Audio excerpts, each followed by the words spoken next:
जय श्री राधे, जय श्री कृष्ण। आप सभी को हृदय से प्यार भरी राधे राधे। और कैसे हैं आप सभी? आशा करते हैं ठाकुर जी से आप सभी कुशल मंगल होंगे और ठाकुर जी की भक्ति में लीन होंगे। श्रीमद् भागवत की बृहद कथा यहाँ चली हुई है, जिसके अंतर्गत एक अध्याय की हम कथा श्रवण करते हैं। 9वें स्कंद की कथा हम विस्तार से श्रवण कर रहे हैं। 9वें स्कंद के अंतर्गत 7वें स्कंद में आज प्रवेश करेंगे। राजा त्रिशंकु का और हरिश्चंद्र की कथा में हम आज प्रवेश करेंगे। बड़ी सुंदर भागवत की बृहद भागवत मूल कथा मूल पाठ हम श्रवण कर रहे हैं। हमारा प्रयास यदि अच्छा लग रहा हो तो वीडियो को लाइक कर दें, शेयर कर दें, चैनल को सब्सक्राइब कर लें, बेल आइकन को भी प्रेस कर दें।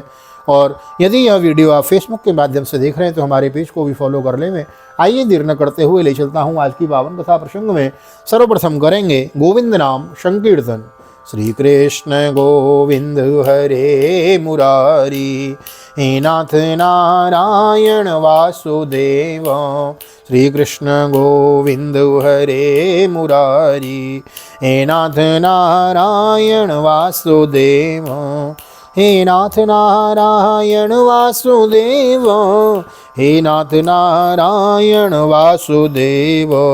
श्री कृष्ण गोविंद हरे मुरारी, हे नाथ नारायण वासुदेव। नारायणं नमस्कृत्यं नरं चैव नरोत्तमं देवीं सरस्वतीं व्यासं ततो जयमुदीरयेत्। कृष्णाय वासुदेवाय हरे परमात्मने प्रणतक्लेशनाशाय गोविन्दाय नमो नमः। ओं नमो भगवते वासुदेवाय। श्रीमद्भागवत महापुराणम् अथ 9वः स्कन्धः अथ 7मोऽध्यायः। श्रीशुक उवाच। मान्धातु पुत्र प्रवरो योऽम्बरीष प्रकीर्तितो पितामहेन प्रवृतो यौवनाश्वस्य तत्सुतो हरिस्ततस्य तत्पुत्रो हरिततस्तस्य पुत्रो भून्मान्धातो प्रवराय में। श्री सुखदेव जी कहते हैं, परीक्षित में वर्णन कर चुका हूँ कि मान्धाता के पुत्रों में सबसे श्रेष्ठ अम्बरीश थे। उनके दादा यौवनाश्व ने उन्हें पुत्र रूप में स्वीकार कर लिया। उनका पुत्र हुआ यौवनाश्व और यौवनाश्व का पुत्र हारीत। और मान्धाता के वंश में ये 3 अवान्तर गोत्रों के प्रवर्तक हुए हैं। नर्मदा भ्रांत तया रसादलम नीतो भुजगेन्द्र प्रयुक्तयोः गंधर्वान्नवधितत्रो व्याध्यान वे विष्णु शक्तिधरेक नागलब्ध वरसरपादवयं स्मरतामिदं त्रषदस्यो पुरोक्तस्सो नो यो नरण्यस्य देहकृत हरयस्वस्तस्मादरुणोथो त्रिबंधनः। नागों ने अपनी बहन नर्मदा का विवाह पुरुकुत्स से कर दिया था। नागराज वासुकी की आज्ञा से नर्मदा अपनी पति को रसातल में ले गई। वह भगवान की शक्ति से संपन्न होकर पुरुकुत्स ने वध करने योग। देखो, यहाँ कुछ नाम आपको ऐसे मिलेंगे जो कभी आपने श्रीमद् भागवत की साप्ताहिक कथाओं में तो श्रवण ही नहीं किए होंगे, क्योंकि साप्ताहिक कथाओं का एक विधि निषेध है। वहाँ महाराज चौथे दिन नंदोत्सव होना है तो होना ही है, फिर 5वें दिन गोवर्धन पूजा करानी ही है। तो यह कथाएं छूट जाती हैं। उन मुख्य प्रसंगों को सजाने संवारने गाने और नाचने में यह मुख्य कथाएं छूट जाती हैं।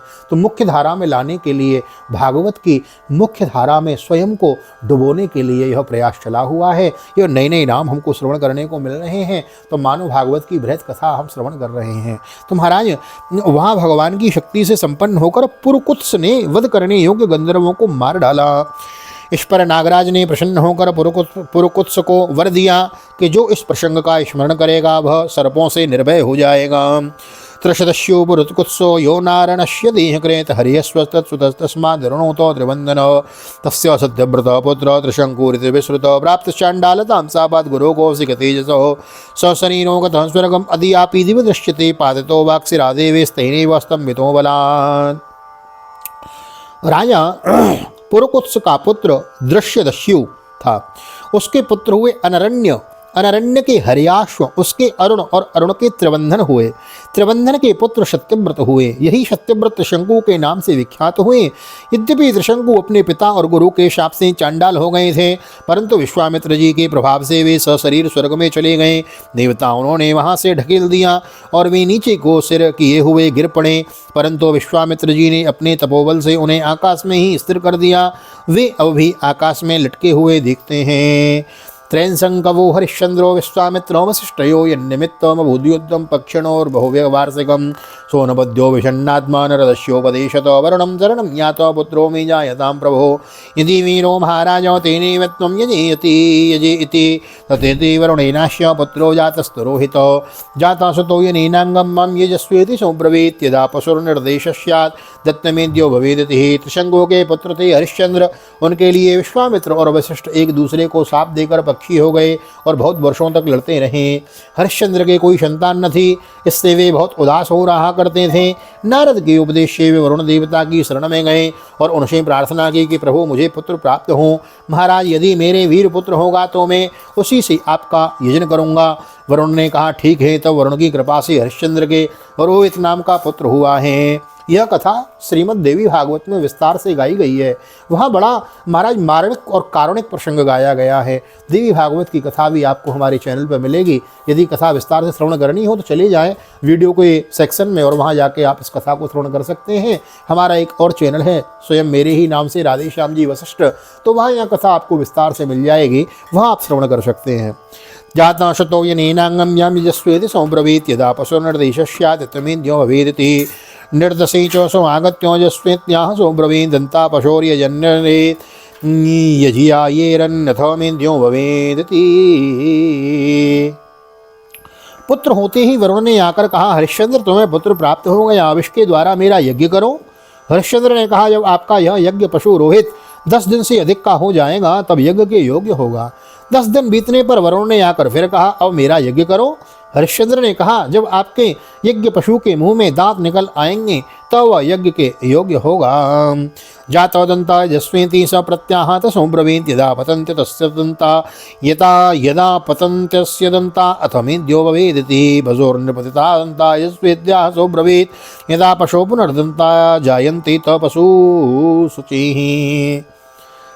दांतों आने पर वरुण ने कहा अब इसके दांत निकल आए, मेरा यज्ञ करो। हरिश्चंद्र ने कहा जब इसके दूध के दांत गिर जाएंगे तब ये यज्ञ के योग्य होगा। दूध के दांत गिर जाने पर वरुण ने कहा अब इस यज्ञ पशु के दांत गिर गए, मेरा यज्ञ करो। हरिश्चंद्र ने कहा जब इसके दोबारा दांत आ जाएंगे तब यह पशु यज्ञ के योग्य हो जाएगा। पुनर्जाता यजस्वेति स प्रत्याहत सोब्रवीत सान्नाहिको यदा राजा राजन्योथ पशु शुचि इति पुत्रानुरागेण स्नेहयन्त्रचेतसो कालं मञ्चयता तं तो तमुक्तो देवस्तमीक्षत।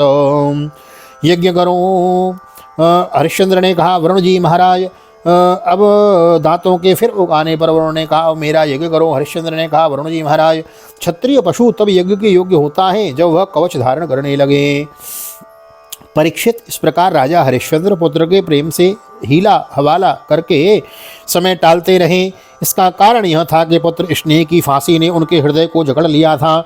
वे जो समय बताते वरुण देवता उसी की बाट देखते। रोहितस्तद्विज्ञाय पितु कर्म चिकीर्षितं प्राणप्रेप्सुर्धनुष्पाणिररण्यं प्रत्यपद्यत। जब रोहित को इस बात का पता चला कि पिताजी तो मेरा बलिदान करना चाहते हैं तब वह अपने प्राणों की रक्षा के लिए हाथों में धनुष लेकर वन में चला गया है। पितरं वरुणग्रस्तं श्रुत्वा जातो महोदरं रोहितो ग्रामयेमियायो तमिन्द्र प्रत्यशेदतो भूमि पर्यटनं पुण्यं तीर्थक्षेत्र सेवने रोहितायाद चक्र सोपिरण्ये वसत्समम्। एवं द्वितीय तृतीय चतुर्थे पंचमी तथा अव्ययाये तद स्थविरो विप्रो भूत्वा वृत्रः। कुछ दिन के बाद जब मालूम हुआ कि वरुण देव ने रुष्ट होकर मेरे पिताजी पर आक्रमण किया है जिसके कारण वे महोदर रोग से पीड़ित हो रहे हैं, तब रोहित अपने नगर की ओर चल पड़ा, परंतु इंद्र ने आकर उसे रोक दिया। उन्होंने कहा कि बेटा रोहित, यज्ञ पशु बनकर मरने की अपेक्षा तो पवित्र तीर्थ और क्षेत्रों का सेवन करते हुए पृथ्वी में विचरना ही अच्छा है। इंद्र की बात मानकर वह 1 वर्ष तक और वन में ही रहा। इसी प्रकार दूसरे तीसरे चौथे और 5वें वर्ष भी रोहित ने अपने पिता के पास जाने का विचार किया, परंतु बूढ़े ब्राह्मण का वेश धारण कर हर बार इंद्र आते और उसे रोक देते थे। षष्ठम संवत्सरम तत्र चरित्वा रोहित पुरी उपव्रजन् जीगर्ता दक्रीणान् मध्यमं सुतं सुनः से पशु पित्रे प्रदाय सुवन्दतो ततः पुरुषमेधेन हरिश्चन्द्रो महायस मुक्तादरो यजद देवान् वरुणादीन् महत्कथो विश्वामित्रो तस्मिन् यूता च धैर्योरात्मवान्। इसी प्रकार दूसरे तीसरे चौथे और 5वें वर्ष भी रोहित ने अपने पिता के पास जाने का विचार किया, परंतु बूढ़े ब्राह्मण का वेश धारण कर हर बार इंद्र आते और उसे रोक देते। इस प्रकार वह 6 वर्ष तक रोहित वन में ही रहा। 7वें वर्ष जब वह अपने नगर को लौटने लगा तब उसने अजीगर्त से उनके मझले पुत्र शुनहसेप को मोल ले लिया और उसे यज्ञ पशु बनाने के लिए अपने पिता को सौंपकर उनके चरणों में नमस्कार किया। तब परम यशस्वी एवं श्रेष्ठ चरित्र वाले राजा हरिश्चंद्र ने महोदर रोग से छूटकर पुरुषमेध यज्ञ द्वारा वरुण आदि देवताओं का यजन किया। उस यज्ञ में विश्वामित्र जी होता हुए हैं। जमदग्निरभूत ब्रह्मो वसिष्ठो यास्य सागमो तस्मै तुष्टो देदाविन्द्रो सातकोऽम्भमयं व्रतं सुनोसे पश्य माहात्म्यमुपरिष्टस्य प्रचक्षते सत्यसारां धृतिं दृष्ट्वा सभार्यस्य च भूपतेः। परम संयमी जमदग्नि ने अधर्यों का काम किया। वशिष्ठ जी ब्रह्मा बने और अयास्य मुनि सामगान करने वाले उद्गाता बने। उस समय इंद्र ने प्रसन्न होकर हरिश्चंद्र को एक सोने का रथ दिया था। परीक्षित, आगे चलकर मैं सुनहसेप का महात्म वर्णन करूंगा। हरिश्चंद्र को अपनी पत्नी के साथ सत्य दृढ़ता पूर्वक स्थित देखकर विश्वामित्र जी बहुत प्रसन्न हुए। उन्होंने उन्हें उस ज्ञान का उपदेश किया जिसका कभी नाश नहीं होता। विश्वामित्रो वर्षं प्रीतो ददाव वहितां गतिं मनः पृथिव्यां तामद्भिस्तेजसापो निलेन तत् खेवायुं धारयंस्तच्च भूतादो तं महात्मनि तस्मिन् ज्ञानकलां ध्यात्वा तया ज्ञानं विनिर्दहन्। उसके अनुसार राजा हरिश्चंद्र ने अपने मन को पृथ्वी में, पृथ्वी को जल में, जल को तेज में, तेज को वायु में, वायु को आकाश में स्थिर करके आकाश को अहंकार में लीन कर दिया। फिर अहंकार को महत्त्व में लीन करके उसमें ज्ञान कला का ध्यान किया और उससे अज्ञान को भस्म कर दिया है। त्वात्म सेन भावेन निर्वाण सुख संविदो अनिर्देश्य प्रतिज्ञेण तस्थो विध्वस्त बंधन। इसके बाद निर्वाण सुख की अनुभूति से उस ज्ञान कला का भी परित्याग कर दिया और समस्त बंधनों से मुक्त होकर वे अपने उस स्वरूप में स्थित हो गए जो न तो किसी प्रकार बतलाया जा सकता है और न उसके संबंध में किसी प्रकार का अनुमान ही किया जा सकता है। शुद्ध श्रीमद्भागवते महापुराणे पारमहंस्यां संहितायां नवम स्कंदे सप्तमोत्सव। श्री बालकृष्ण चरणार्पणमस्तु। श्री राधा कृष्ण चरणार्पणमस्तु। कृष्णाय वासुदेवाय हरे परमात्मने प्रणतक्लेशनाशाय गोविंदाय नमो नमः। हरे कृष्ण कृष्ण कृष्ण हरे हरे, हरे राम राम राम हरे हरे। राधे कृष्ण कृष्ण कृष्ण राधे राधे, राधे श्याम श्याम श्याम राधे राधे। बोल राधा गोविंद भगवान की जय। श्री निम्बार्क भगवान की जय। श्री राधा सर्वेश्वर भगवान की जय। श्रीमद्भागवत महापुराण की जय। श्री वेदव्यास जी महाराज की जय। श्री सुखदेव जी महाराज की जय। राजा परीक्षित जी महाराज की जय। रामचंद्र भगवान की जय। श्री हनुमान जी महाराज की जय। गोवर्धन नाथ की जय। यमुने महारानी की जय। वृंदावन की बिहारी लाल की जय। गैया मैया की जय। तुलसी मैया की जय। अपने अपने माता पिता की जय। सतगुरुदेव भगवान की जय। आज के आनंद की जय। जय जय श्री राधे, जय जय श्री राधे, जय जय श्री राधे श्याम, जय जय राधे, जय जय श्याम। सबको मिले वृंदावन धाम। ऐसी प्रार्थना मेरी ठाकुर जी के चरणों में। यहाँ तक वीडियो बने हैं तो वीडियो को लाइक कर दीजिए, शेयर कर दीजिए, कमेंट में भागवत भगवान की जय लिख दीजिए और बने रहिए इसी प्रकार। VKVPS परिवार का सदस्य बनने के लिए आप सभी को बहुत बहुत हृदय से बहुत बहुत साधुवाद, बहुत बहुत शुभकामनाएं, बहुत बहुत बधाई। तकरीबन 5000 परिवार का यह सदस्यों का परिवार होने जा रहा है, 5 के सब्सक्राइबर होने जा रहे हैं। उसके लिए आपको हृदय से बहुत बहुत साधुवाद। नए आए तो चैनल को सब्सक्राइब किए बिना ना जाएं, बेल आइकन को भी प्रेस कर दें। मिलते हैं अगली वीडियो में, तब तक के लिए ठाकुर जी का दर्शन करते हुए आप सभी को हृदय से प्यार भरी जय श्री राधे, जय श्री कृष्ण, हरि ओम।